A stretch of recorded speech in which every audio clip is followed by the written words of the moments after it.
Okay, oxidation numbers. A whole new category of reactions. It's kind of hard to tell that what's the difference. Well, the only difference is the backbone, and you can't see it.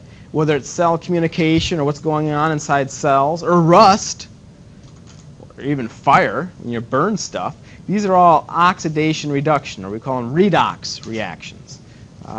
Here's another example. Is this movie? Let's see if I can find it. Uh-oh. There he is.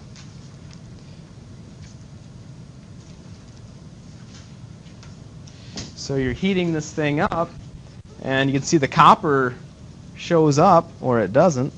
We don't have any. Oh, there it is. Sound. Okay. So with the heat, it drives off of whatever's tarnishing the copper. You take the heat away, well, then that oxide coating reacts again. So it's just an example of a redox reaction. And the background of all these oxidation reduction reactions are, you have two reactants. One of them is producing the electrons, giving them up, donating, whatever words you want to use, and the other reactant is sucking them up. It's reacting with the electrons. So it's kind of the backbone of what's going on, and to keep track of this stuff, that's really all we're going to do, is we're going to keep track of electrons.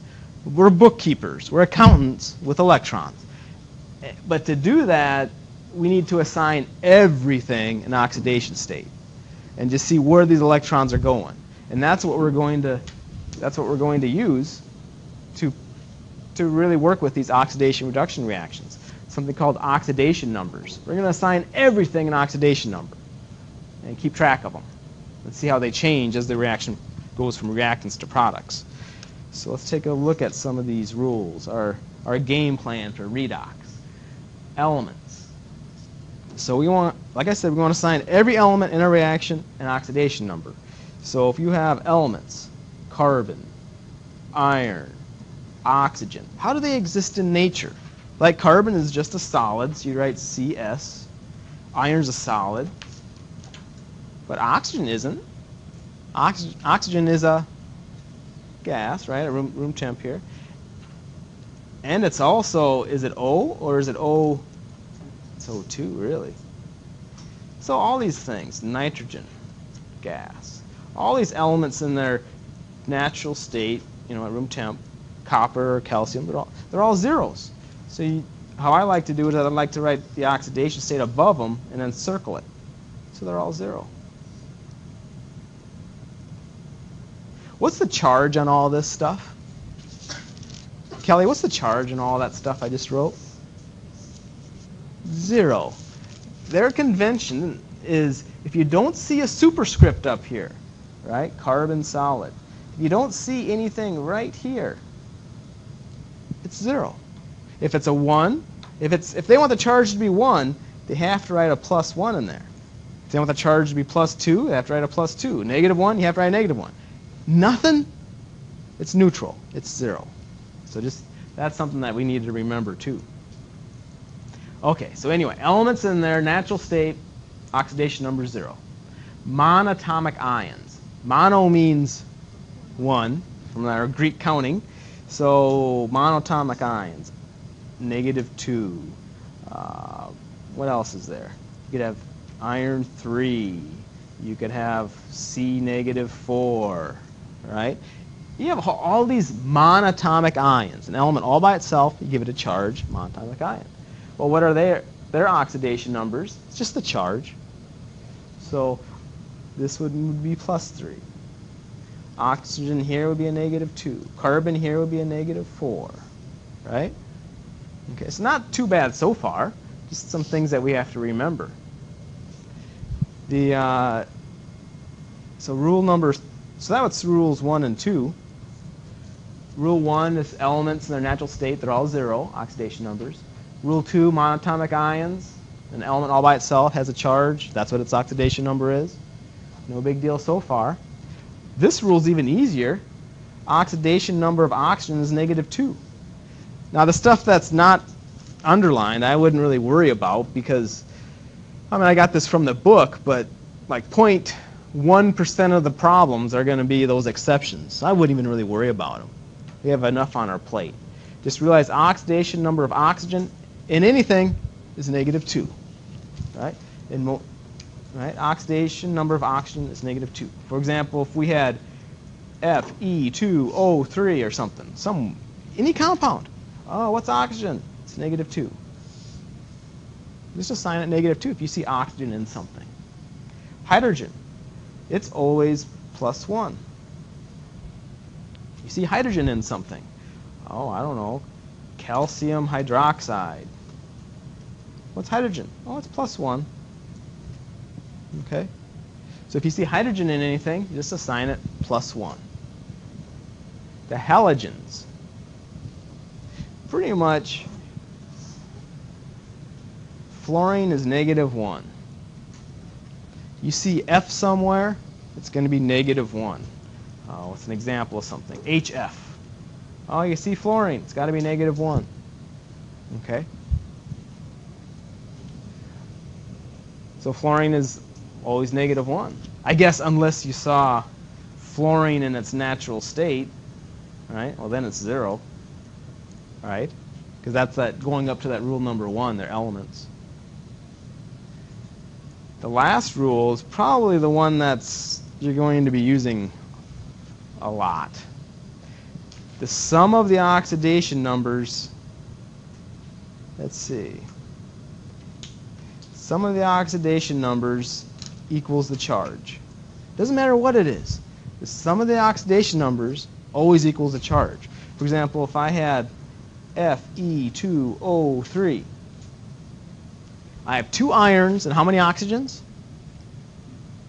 3. So how many atoms total? I've got 5 to worry about. Add up the oxidation number of all those 5 has to be the charge. And what's the charge? What's the charge on this? Remember where you're supposed to look? What's the charge? You're supposed to look right here. It's 0. There's nothing written there. So that's just something to get used to. There's nothing written there. So that's 0. So you add up 2 irons and 3 oxygens, I better get 0. What if I had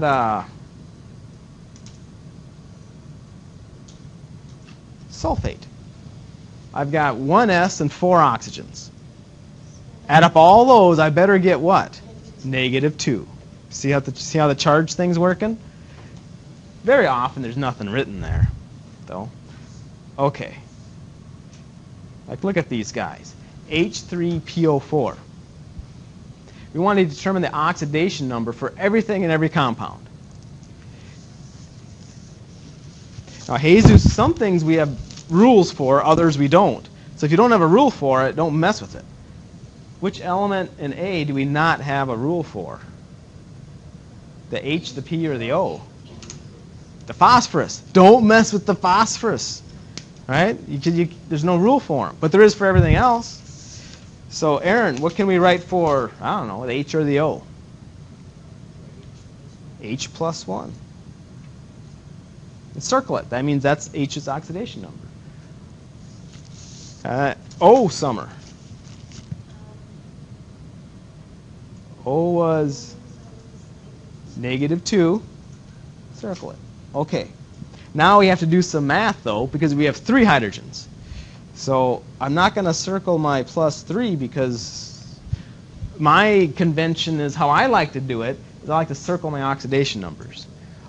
And if I don't do that, then I have to write down, my final answers. What's the oxidation number of everything? Well, I have to write H is +1, right? O is -2. It saves a lot of writing. So you can do this if you want, or just follow how I do it. Circle the answer above the element. Okay. So you have to do it one or the other way. I don't know what you're doing. Okay, but I have 4 oxygens. So that means a total of -8 for the oxygens. So far I've taken care of 3 hydrogens and 4 oxygens. Well, I add up, Eric, the oxidation numbers of everything. I better get what number? I better get 0. So phosphorus has to be 5. Did you follow what he was saying? phosphorus has to be 5. Well, so I can write a 5 and I can circle it. Phosphorus has to be 5. Because 5 and 3 is positive 8, and negative 8 gives me 0. Phosphorus has to be 5. April, how about B? Do you have any rules for any of this stuff? The O, it's what? Negative 2. Good deal. But the BA or the S, we really don't have any rules for. So what we need to do is, we really know the answer for BA. Because this is called barium sulfate. So you can always do this. This always works. You can break it up into its ions and solve them individually. You've got barium and you've got sulfate. So whether you find, like for example, barium and barium sulfate or barium and barium plus 2, you can get the same answer because it's the same thing. Barium has to be what? Plus 2. And that rule is monatomic ion rule, right? It's just an ion sitting there all by itself. He has to be plus 2. Now the sulfur, we can figure them out in this compound, barium sulfate. Or we can figure them out up here using the polyatomic ion formula. If we use this formula, BaSO4, we have to add up a barium, a sulfur, and 4 oxygens, and we better get 0. If we figure out S and sulfate, we have to add an S and 4 O's, and we better get negative 2. I don't know, let's just use it doesn't matter. But let's just use this guy down here since he's already kind of written on. We've got 4 oxygens. It's a negative 8. The barium we said was a plus 2. So that means that sulfur sitting there, Alyssa, has to be what? It has to be 6 because everything has to add up to be 0. Now I said we could have used the formula. Let's just prove it to you. We said O is negative 2. 4 times negative 2 is negative 8. So what in a negative 8 gives you negative 2? Plus 6. So it doesn't matter which way you go. Okay, whatever way is easier. How about... yeah, yeah.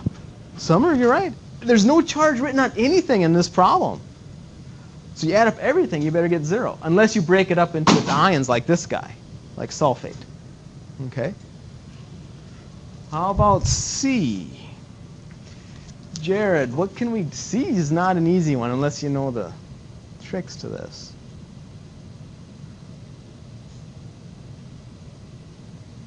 Well, we know 1. You know the H, that's got to be... yeah, 4 total, but each one's going to be plus 1. We know the H. But use that whole naming thing. You know this is 2 ions. Do you remember what NH4 plus was?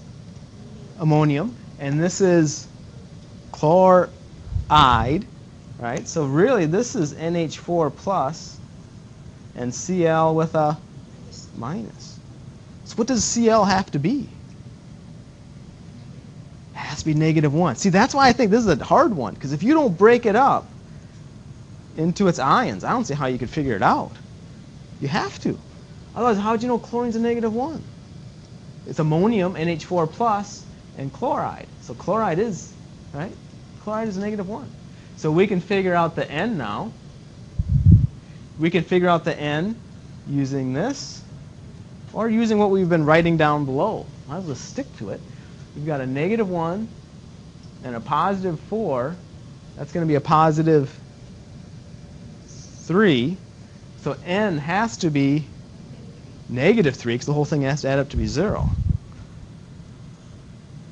Now, if we would have used ammonium, you better get negative 3, right? Each hydrogen's a positive 1. You have 4 of them. That's a positive 4. Does nitrogen turn out to be negative 3? has to add up to be the charge. Because what plus 4 gives you a positive? A negative 3. So it works. Doesn't matter how you do it. Okay. Okay. So let's just do one more, and then which one looks the ugliest to you? Oh, let's do this one. Let's do that one. J.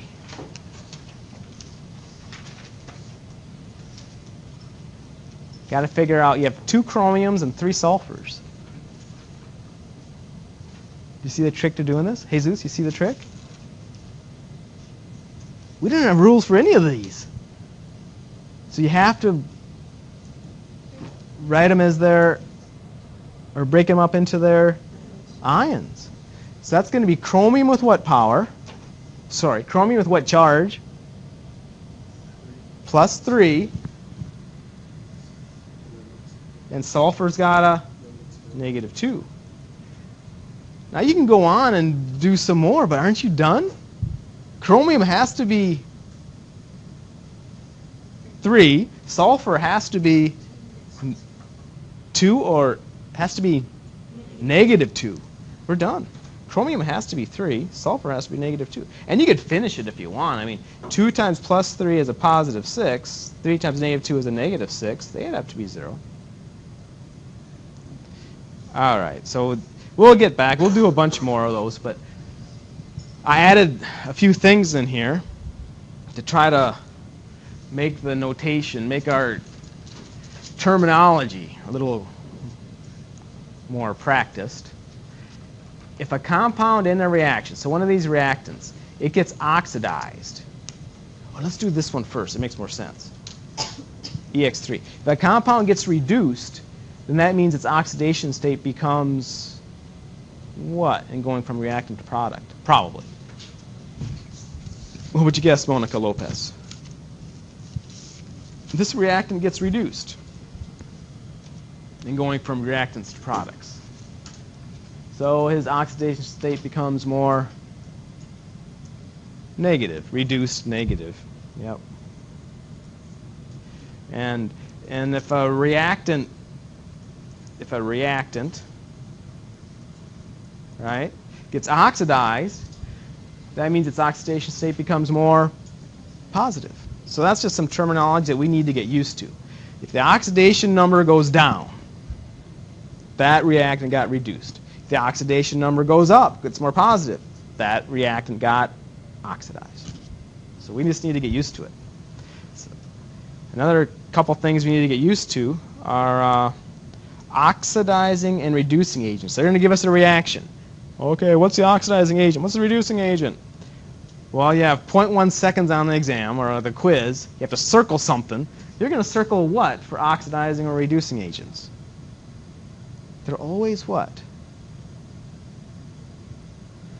They're the ones that, I don't know, another word for agent. They're the ones that are causing this stuff to happen. They're the reactants. They're the reactants. Every single time. Oxidizing agents and reducing agents are the reactants. Okay. The oxidizing agent, he causes oxidation. Therefore, he causes the other guy to get oxidized. So he gets reduced. It's confusing, but we have to work with it. Oxidizing agent, he causes the other reactant to get oxidized. So he gets reduced. Reducing agent, well, that's the reactant that causes the other guy to get reduced. So he ends up getting oxidized. So it's reverse. You just have to kind of remember that. Okay. So we are going to label the oxidizing and reducing agents. Okay, this first one is messed up. Get rid of him. I screwed up there. That doesn't even exist. That won't happen. Okay. Label the oxidizing and reducing agents. So now oxygen on both sides is always what? Doesn't matter where it is. Oxygen's always -2. So that's not going to help you. You're going to be looking at what tin does and what nitrogen does, because oxygen doesn't change. So tin here What's tin? SN, sitting there all by itself. Talia, what would you assign its oxidation number to be? Now, realize that it's just sitting there. What's its charge? Its charge is 0. That's a hint. It has to be 0. It has to be 0. It's just sitting there all by itself. It's kind of like iron all sitting there all by itself. Well, it has to be 0. Okay. I forget what rule number that was, but it has to be 0. You can circle it. How about the... Now, we said oxygen is always what, Monica Soto Ruiz? -2. And we've got how many oxygens, Caroline, to worry about? 3 of them, so that means a -6. Okay, so that nitrogen, Priscilla, has to be what? Now, take into account the charge. The charge is that little dinky negative sitting there. Nitrogen has to be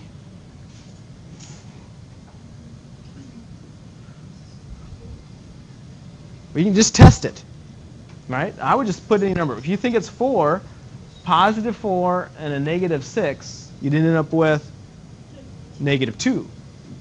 Not quite. So it must be, if it's, put it in. A +6 and a -6 will give you 0. It won't work. So you just keep putting, that's all I do, just keep putting them in. Next. 5, a +5 and a -6. -1. That would work. So I would just keep putting them in until it works. You're getting a negative because the charge is negative. Yeah. Now this one, well, we'll do this one next. So he's a 5. Has to be add up to be the charge. Yeah. And here there was no charge, so you add up everything to be 0. Well, that's just 0 because there's nothing there. So he has to be 0. This one, 3 oxygens and a nitrogen, all have to add up to be a -1. Okay. O, everybody is -2. I've got 2 of them, so I've got a -4 total. So tin has to be +4. Okay. Maybe we could quit right now. We might as well keep going. O is -2. So my N has to be +2. Okay, let's take a look at each one of these. The tin went from 0 to what number? 4. So the tin got oxidized. The tin got oxidized. So the tin is the reducing agent. You just got to flip it. Reducing agent. So the tin is the reducing agent. Right. The nitrogen, it went from +5 to 2. This nitrate, it got reduced. So it is the oxidizing agent. Okay. Let's see if you notice something here. We went through way too much work. We just need to figure out one, like this tin. He would have been easy because you don't have to do any math on this side. You figure out what tin is over here, figure out what it is on the product side, and oh, he goes from 0 to +4. The tin got oxidized. This is the reducing agent. You don't have to do any math. This one has to be the oxidizing agent. It has to be. So you can prove it to yourself and do them all, but you don't really need to. Let's try this one, D. D is a good one. Okay? So figure out what's the oxidizing agent and what's the reducing agent. Okay? And remember, there's rules for pretty much, you can knock out the H and the O, right? It's just going to depend on that arsenic, or it's going to depend on that chromium.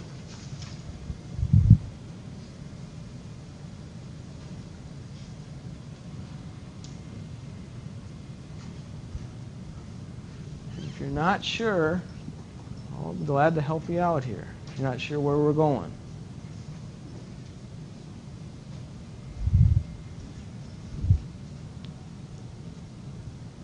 Oh, circle the one that you assigned. Like H is +1. Otherwise, according to what my game, you're saying H is really +3. No, each H is +1, and each O is -2. Yep.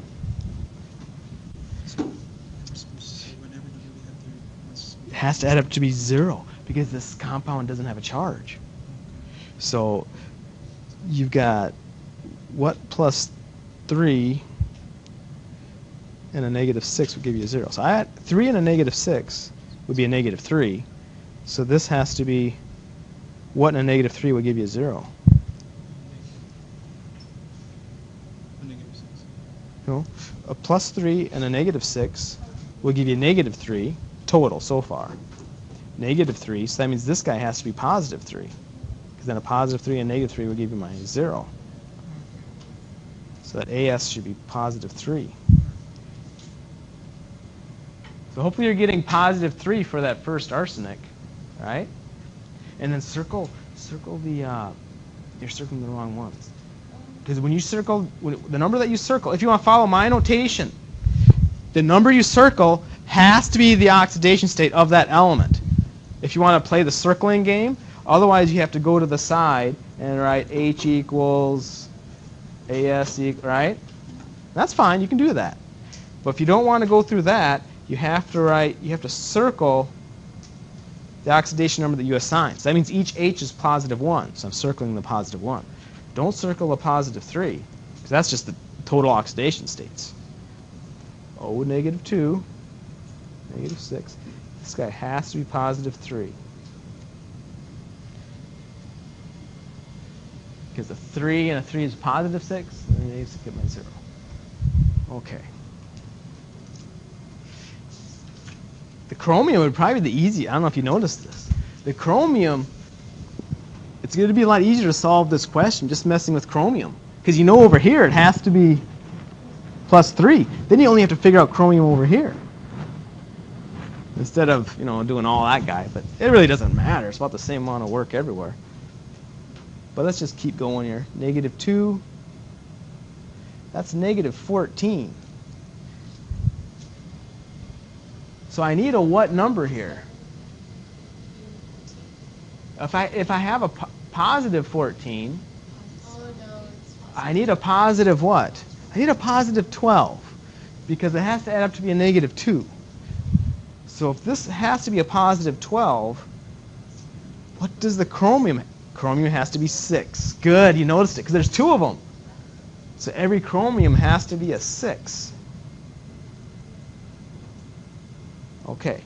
On this side, my chromium is a +3. And you kind of think of it this way. I mean, all the oxidation numbers have to add up to be the charge. Well, you only have 1 chromium, and the charge is 3, so it's got to be 3. All the oxidation numbers, add them up, it has to be the charge. Here, H3ASO4. I've got 1 for the hydrogen, -2 for the oxygen. 4 times -2, -8, +3. Arsenic as a product has to be +5. And circle it. Okay, see the notation? So I'm circling my answers. Okay. So this compound, it got oxidized? All right. The only thing you can look at is the AS because H and O's don't do jack. Arsenic got oxidized.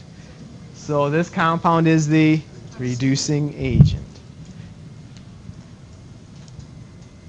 The other guy has to be the oxidizing agent, but let's just check. This compound, Cr2O7-2, it got reduced. So this compound has to be the oxidizing agent. You really only need to figure out one, but unless they want to know the oxidation state of everything. Okay, we've got some time here. Let's practice. Let's go up here and see if you can. Oh, let's do these. See if you recognize what the trick is to do something like these. So try, let's try these, D, E, and F. All we're trying to do is figure out what the oxidation number is of everything. Every element, we want to know its oxidation number. Okay, so start with a K2CO3, and then try the compound in E and F. Get those done, try G, H, and I. Well, let me help you if you're not sure.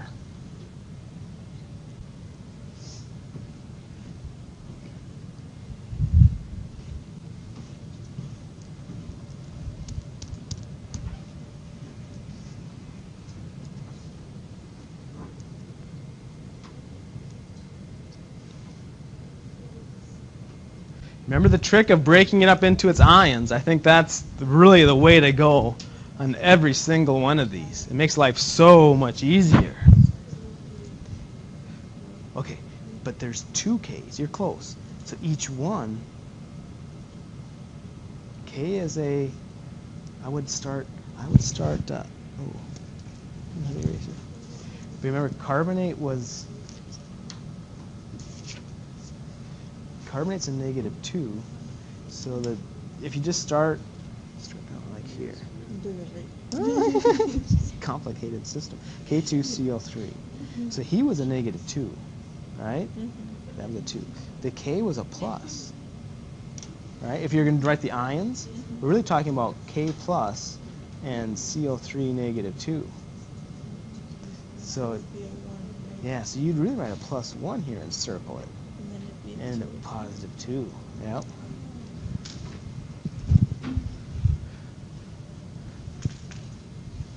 So if you recognize the ions that are there, I think it really, really helps.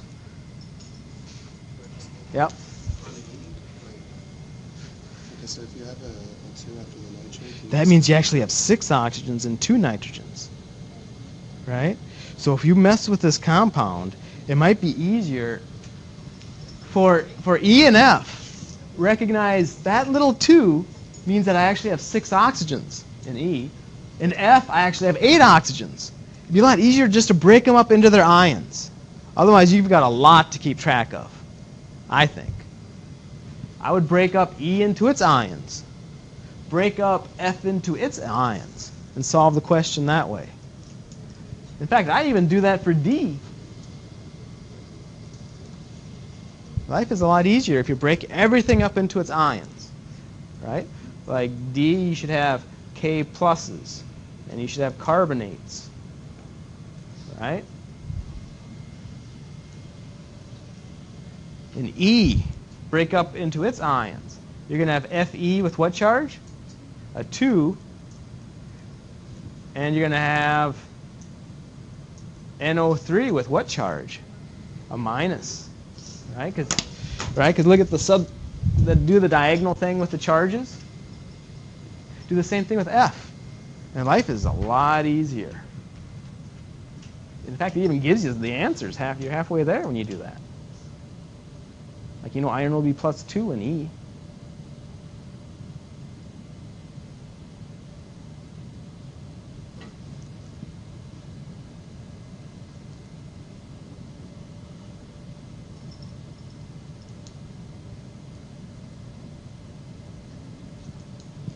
Where did I lose you? Like on E? Okay. So for E, you can do it this way as one big thing. But then you have to worry about that darn 2. And I don't, it's too much math to keep track of. I would rather just break this thing up into its ions. I'm going to figure out the cation and figure out the anion. The cation is Fe +2. Well, that means iron has to be +2. You're done with iron. Okay, now we got to worry about nitrate. Now, O is always -2. 3 times, I got to write bigger. Well, 3 times -2 is negative 6. All right. Negative 2, negative 6. So that means N has to be plus 5. It has to add up to be the charge. So I'm done. Fe is plus 2, N is 5, and O is negative 2. Those would be the answers. So even though it doesn't balance the whole thing, it doesn't matter. So that's a product of the ion. Oh, you can do it this way. Right? O is negative 2, but I actually have 6 of them, so that's going to be a negative 12, right? And then I've got iron. Now, iron is a plus 2. Okay? So a plus 2 and a negative 12 is a positive 10. But I've got 2 nitrogens. So each one has to be positive 5. It's a lot more complicated. It's a lot easier to break it up into its ions. All right? If you didn't see what I did here, don't worry about it. We memorized all these stinking ions. Man, you make use of it. Your life is a lot easier. Yeah, for F, I would break it up into Ca plus 2, and what's the other ion? Chlorate. ClO4 with a what charge? Negative. Work with those two. Work with those two. Okay. So we're about out of time. Come by and I'll be glad to work with you on some of these. Try it. Try some homework. There's a whole bunch more here you can work on. And I'll be glad to help you. 4 to 6 here today. Tuesday afternoon. Come by. Right, whether you have lab or not, you can always work after lab. Over the noon hour, pretty much every day, but today I've got a stinking meeting. So. No, over in the office. If I'm not there, I'll have a little sign that just go get me. I've been sitting there in lab doing squat.